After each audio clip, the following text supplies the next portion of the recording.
world's leading separation specialist. See our customer and market profile. This is something that we came up after the COVID. So what we felt is there is a dire need to go to the customers. With the post-COVID scenario, India's economy and the behavior of a customer has changed. It can be easily felt when you talk to the business people who are coming from different parts of the world. This delegation here visit is a good step forward in the business. This is for us very encouraging, and we really, with a local presence, for us it's important also to participate in this growth. So it's very optimistic what we have seen here in the last week. I think it's still sometimes you have to get into this network, you have to get into India, but then you also understand that it's not so very difficult to have settle down here, to have a company here. I think it's an attractive climate to invest. You are from India, and you know the Indian market as well as the customer behavior. That is the biggest challenge when anybody comes from the different part of the world. And you have to understand the business and affordability and the possibility of those kind of technology in the Indian system. So how do you see this opportunity when any German company willing to invest here, and especially when there is an economic slowdown across the world? And how do you see that chances and opportunities in India? Yeah, I think the opportunities in the Indian market are quite huge. And I think in the recent years, India has also eased the way of doing businesses, setting up business enterprises within the country. So I think there are a lot of chances for other companies, not only German but also from other countries, to come here and set up a company. And the challenges, I think the government is still working on that. The main challenge would be, of course, the cultural differences.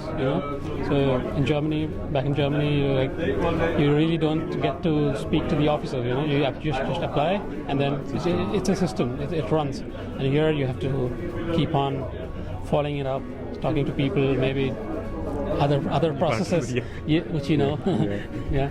So that's where maybe we here in India, countries, governments, and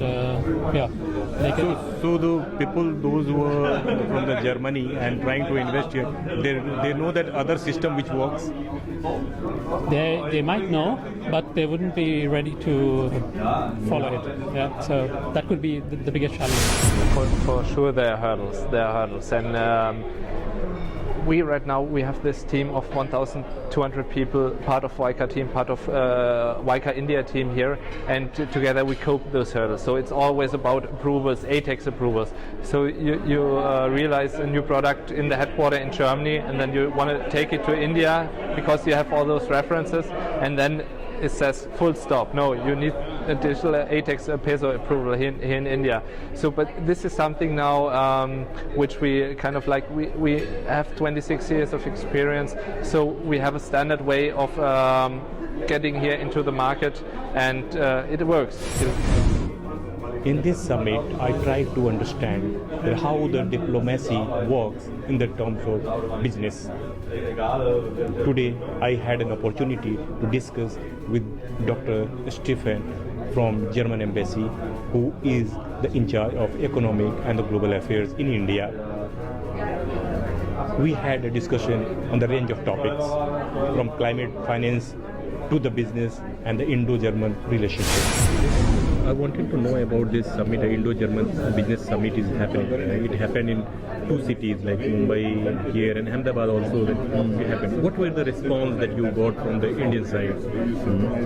Well, I'm very happy that these delegations come over again with companies, and they really want to do business. India is such a growing economy, and as we saw today, India is also becoming an industrial powerhouse, and for this is needed petrochemical technologies, and Germany has a lot to contribute, as well as India. Germany has these small and medium-sized enterprises who specialize on very specific things.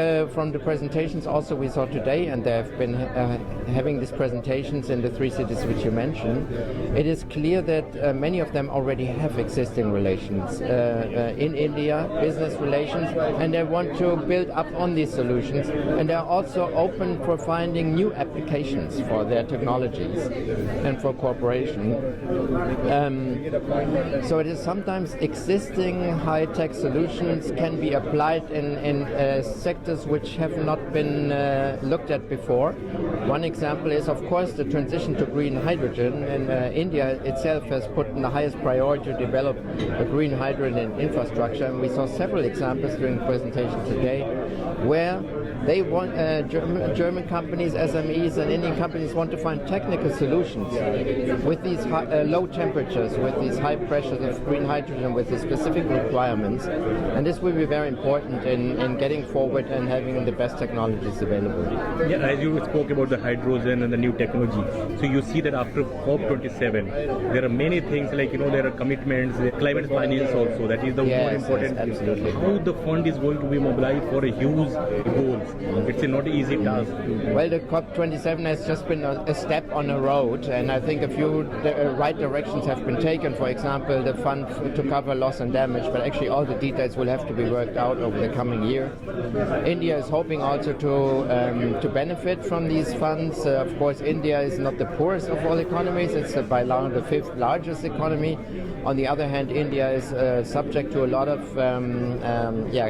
effects of climate change, negative effects which have been caused by other countries in decades and centuries before.